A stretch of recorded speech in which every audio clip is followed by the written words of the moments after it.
History remembers the giants. Eisenhower, who held an alliance together through sheer force of will. Zhukov, who broke the Wehrmacht at Kursk and never stopped. Slim, who rebuilt a shattered army in the jungle and destroyed 3 Japanese divisions. Manstein, who pulled off the most audacious operational maneuver of the modern era. But for every genius who shaped the war, there was a commander who changed it in the other direction. 7 generals from 7 different armies proved that incompetence, cowardice, and catastrophic ego wear stars in every language. 7 men whose decisions didn't just lose battles, they extended the war. They filled prisoner of war camps. They sent hundreds of thousands of soldiers into situations no amount of courage could save them from. This is the definitive ranking of the 7 worst generals of the entire Second World War. Number 7 starved his own army inside a frozen pocket because he couldn't admit the obvious. Number 1 surrendered more soldiers in a single afternoon than most generals ever commanded. These men didn't just fail. They failed on a scale that altered nations, collapsed empires, and condemned millions to suffering that competent leadership would have prevented. Number 7. Field Marshal Friedrich Paulus, the general who obeyed an order that killed 300,000 men. On the 31st of January 1943, a German field marshal surrendered to a Soviet army for the first time in history. Friedrich Paulus sat in the basement of a ruined Stalingrad department store and handed his pistol to Soviet Lieutenant General Mikhail Shumilov. Outside, the remnants of the German Sixth Army, 91,000 frostbitten, starving survivors of what had once been 300,000 men, emerged from the rubble with their hands raised. Hitler had promoted Paulus to field marshal the day before. It was a deliberate signal. No German field marshal had ever been taken prisoner. The promotion was an order to commit suicide rather than surrender. Paulus chose surrender. Friedrich Wilhelm Ernst Paulus was born in Hesse-Nassau in 1890. A superb staff officer, meticulous, intelligent, and utterly without the moral architecture required to defy Adolf Hitler. He rose through the Wehrmacht as the ideal subordinate, thorough, obedient, technically brilliant. By 1942, he commanded the Sixth Army, the most powerful single-field army in the German order of battle. Operation Blue assigned Paulus the task of capturing Stalingrad, while Army Group A drove into the Caucasus for oil. The city became an obsession for Hitler because it bore Stalin's name. What should have been a strategic flank guard became the main effort. Paulus allowed it to happen. Through the brutal urban fighting of summer and autumn 1942, Paulus fed his army into the ruins building by building, floor by floor. His staff warned him his northern flank was catastrophically exposed, defended by understrength Romanian and Italian armies. Soviet forces were massing there. The intelligence was accurate. Paulus forwarded it to Hitler's headquarters and accepted the reassurances he received in return. On the 19th of November 1942, Operation Uranus closed. Soviet pincers met at Kalak, encircling the entire Sixth Army. What followed is where Paulus's failure reaches its fullest dimension. His army could not be supplied by air. Gring promised it. Everyone who understood air logistics knew it was impossible. The Sixth Army needed 750 tons of supplies daily. The Luftwaffe delivered an average of 94. Men froze. Men starved. The temperature dropped to -40. Paulus had the authority to attempt a breakout. Manstein launched Operation Winterstorm specifically to reach him from outside. When the relief spearhead got within 35 miles of the pocket, Paulus refused to move without Hitler's explicit permission to abandon Stalingrad. Hitler refused. Paulus obeyed. He was not a coward in the physical sense. He was a coward in the only sense that matters for a commander.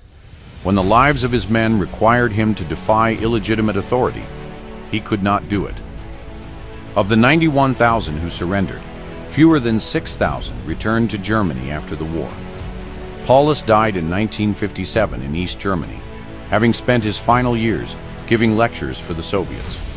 The men of the Sixth Army, were still dying in prisoner of war camps when he made his peace with history. Number 6. General Mark Clark, the general who let the Germans escape to win a photo opportunity.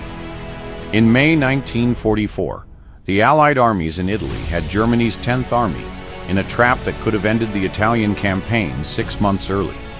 The Anzio breakout was working. General Lucien Truscott's 6th Corps was driving northeast, positioned to cut Highway 6 at Valmontone, sealing the only German escape route. Kesselring was desperate. Then Mark Clark changed the orders. On the 25th of May, with the trap nearly closed, Clark redirected the main effort. Instead of Valmontone, 6th Corps would turn northwest toward Rome. Clark wanted to be the first general to capture Rome. He wanted the photographs. He did not want the British sharing the glory. Kesselring's 10th Army escaped through the gap Clark had opened. The German retreat that should have been a rout became an orderly withdrawal to the Gothic line. The Italian campaign, which Clark's decision might have concluded in 1944, continued until May 1945. Truscott was furious, writing later that the opportunity had been lost for personal vanity. Clark got his photographs. He entered Rome on the 5th of June 1944. The next morning, the Normandy landings dominated every headline on Earth, and Rome vanished from the front pages. His vanity had cost thousands of lives and extended a campaign by a year, and he didn't even get to enjoy the publicity.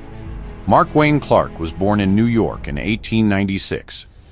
Youngest lieutenant general in American history, a genuinely talented planner, but possessed of a vanity so consuming it functioned as a separate tactical liability. His subordinates, including Truscott and his British counterparts, came to despise him. His operational record beyond Rome invites sustained criticism.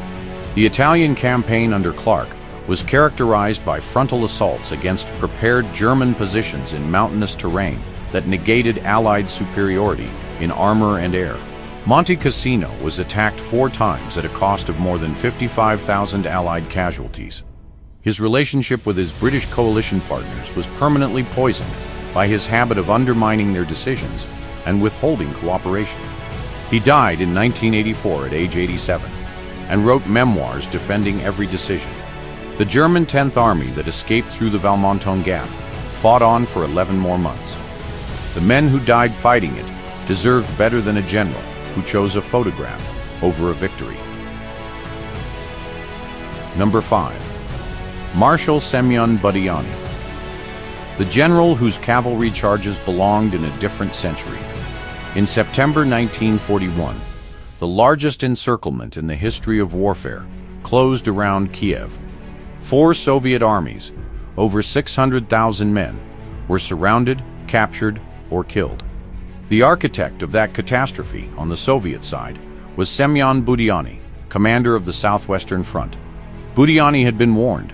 His own chief of staff, Tupikov, sent Moscow a message on the 14th of September, describing the situation with unflinching clarity. Tupikov was reprimanded for defeatism. Budyonny himself had recommended withdrawal from Kiev weeks earlier and been overruled by Stalin. When the encirclement closed on the 19th of September, his warning was vindicated in the most catastrophic way possible. This is where Budyonny's defenders make their argument. He saw the danger and said so. Stalin overruled him. The argument fails on examination. Semyon Mikhailovich Budyonny was born in 1883, the son of a Cossack peasant, and rose to become one of the Red Army's most celebrated commanders. His reputation rested entirely on the Russian Civil War, where his 1st Cavalry Army had ridden, slashed, and burned its way through the fighting of the 1920s. He was a brilliant cavalry commander of that era. By 1941, his entire conception of warfare had been rendered obsolete by the internal combustion engine. He was one of Stalin's closest military allies, a founding member of the political military establishment that survived the purges by never threatening Stalin's authority. He had enthusiastically supported those same purges that gutted the Red Army's professional officer corps, men far more capable than he was, because they elevated him. The Soviet armies that faced Germany in 1941 were commanded disproportionately by political loyalists and decimated disproportionately as a result. He was relieved after Kiev and given the reserve front, which also performed disastrously, before being shuffled into ceremonial roles where his Civil War reputation could be displayed without operational consequence. He lived until 1973, dying at 90, festooned with medals and never held accountable. The 600,000 men lost at Kiev constitute the largest military encirclement in recorded history. Budyonny commanded the front that suffered it and spent the preceding years helping build the system that made it possible. Number 4. Lieutenant General Renya Mutaguchi, the general who starved 3 divisions to feed his ego. In March 1944, Renya Mutaguchi launched Operation U-Go, an offensive into northeast India aimed at capturing the British supply hub at Imphal. He committed 3 divisions, approximately 85,000 men, into the Burmese hills with 17 days of supplies, and the unshakable belief that his army would sustain itself by capturing British food and ammunition as it advanced. The British did not cooperate with this plan. What followed was the largest land defeat in Japanese military history. At Imphal and Kohima, British and Indian forces under General Slim stopped the Japanese offensive, counterattacked, and pursued the remnants back through the jungle. Of the 85,000 men Mutaguchi committed, more than 53,000 were killed, wounded, or died of disease and starvation. The retreat became known in Japanese accounts simply as the Road of Bones. Renya Mutaguchi was born in 1888 and embodied the most dangerous qualities of the Imperial Japanese Army's officer culture. Personal bravery elevated into doctrine, willpower treated as a substitute for logistics, and contempt for subordinates who raised practical objections. His planning for Operation U-Go was an act of magical thinking, documented in his own staff records. His divisional commanders told him to his face the plan would fail. Lieutenant General Kotoku Sato, tasked with capturing Kohima, warned explicitly his division could not sustain itself on the supplies allocated. He was ignored. Lieutenant General Masafumi Yamauchi of the 15th Division made the same warnings. Also ignored, Mutaguchi's response to deteriorating conditions was to sack all 3 divisional commanders during the battle itself, replacing men who reported reality with men who might report something more acceptable. Sato, watching his division disintegrate without resupply, eventually ordered his own withdrawal without permission. His men at least survived to retreat. Those who obeyed Mutaguchi's orders to keep attacking until ammunition was gone and men were eating roots had no such option. Mutaguchi was relieved in August 1944. He outlived most of his men, dying in 1966 at 77, and spent his final years writing memoirs blaming his subordinates. The bones left in the Burmese jungle offered no rebuttal. Number 3. General Maurice Gamelin, the general who lost France in 6 weeks. On the 14th of May 1940, French Prime Minister Paul Reynaud telephoned Churchill and said words Churchill remembered for the rest of his life. "We have been defeated." Churchill refused to believe it.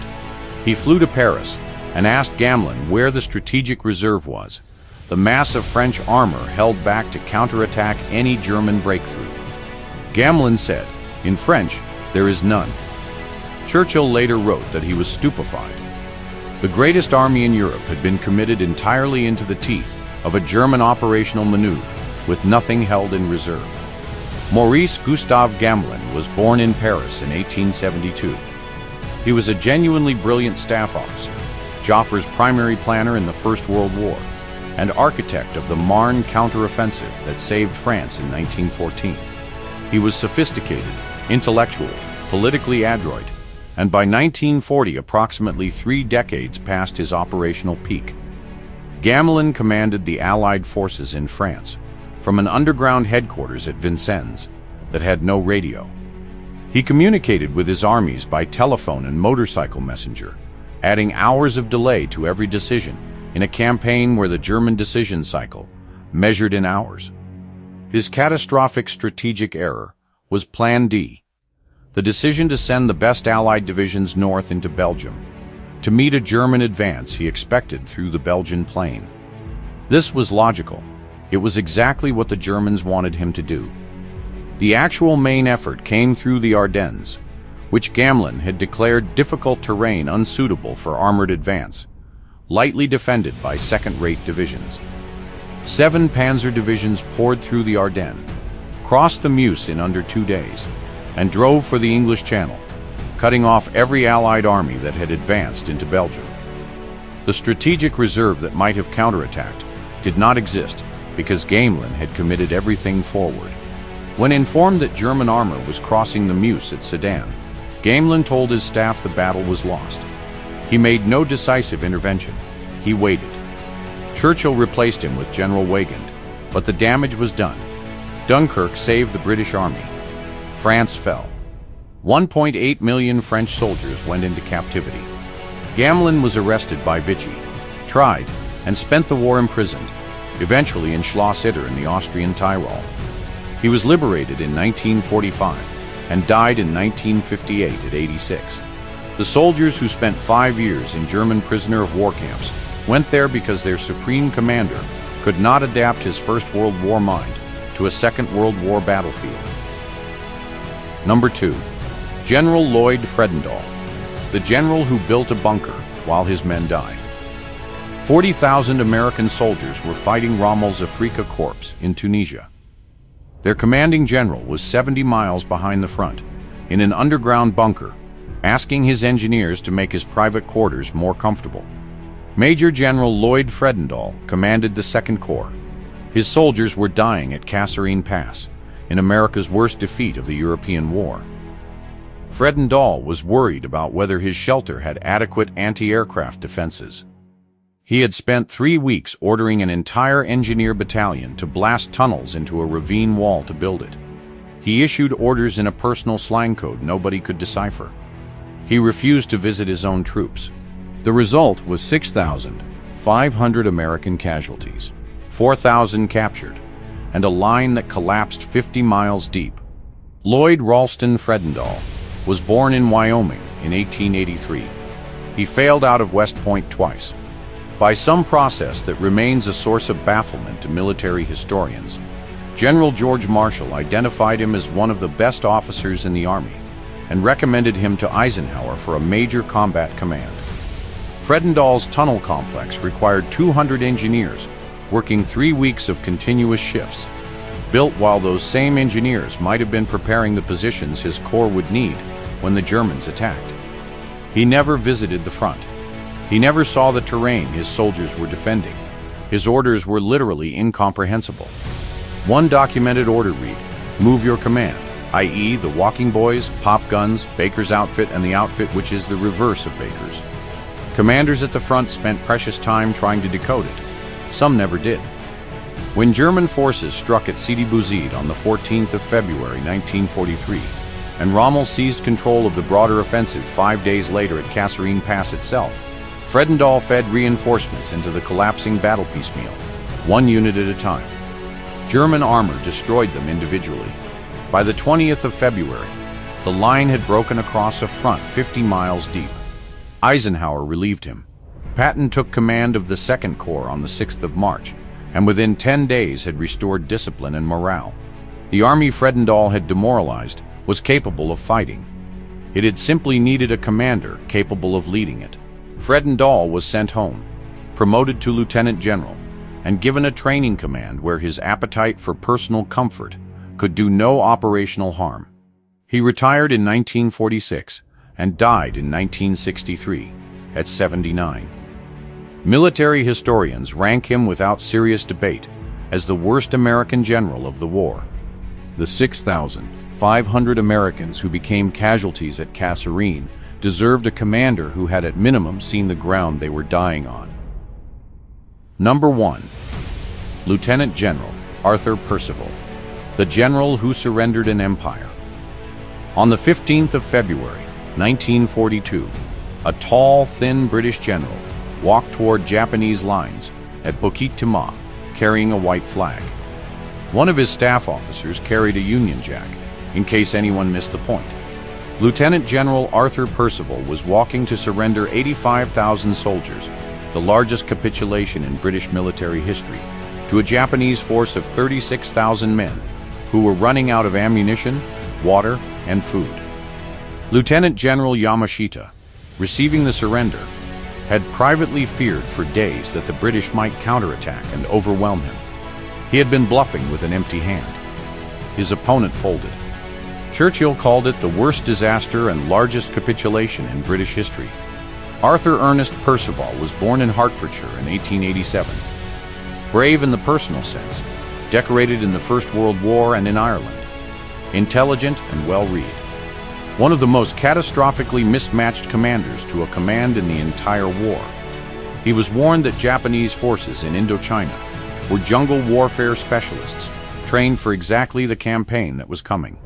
He had 100,000 men, and did not use the months before December 1941 to train them for the terrain, prepare demolitions along the peninsula's roads, or build the defensive positions that might have slowed what was coming.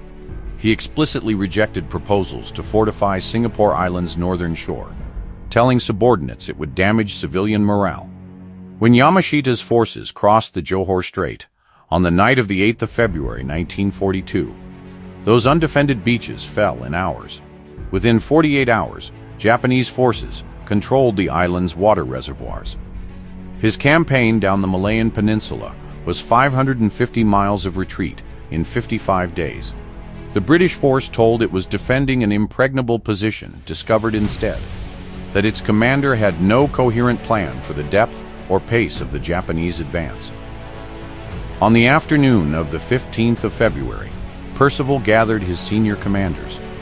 Brigadier Ivan Simpson told him the Japanese were desperately short of supplies. General Gordon Bennett believed a counterattack was possible. The garrison still had 85,000 men. Ammunition was critically low in some sectors, but not exhausted everywhere. Percival decided to surrender. Yamashita was in a hurry. He later admitted he feared protracted negotiation because his own situation was desperate. He demanded a simple yes or no. Percival gave him yes. 85,000 men went into captivity. Thousands died on the Sandakan death marches. Thousands died building the Burma-Thailand Railway. Thousands more died of disease and brutality in camps across Asia. A significant proportion never came home. MacArthur arranged for him to attend the Japanese surrender ceremony aboard USS Missouri. Military historians have not been as rehabilitating as that gesture implied. He died in 1966 at 78. His defenders argue he faced impossible odds, was given inadequate forces, and was let down by London. All of these things contain truth. None of them explain why a Japanese force of 36,000, running out of ammunition, received the surrender of 85,000 men who still had the physical capacity to fight. Arthur Percival did not lose Singapore because the odds were impossible. He lost it because when his opponent bluffed with an empty hand, he could not see it. 85,000 soldiers paid for that blindness.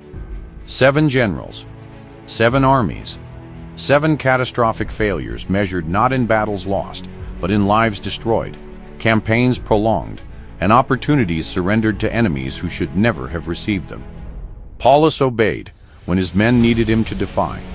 Clark chose a photograph over a victory.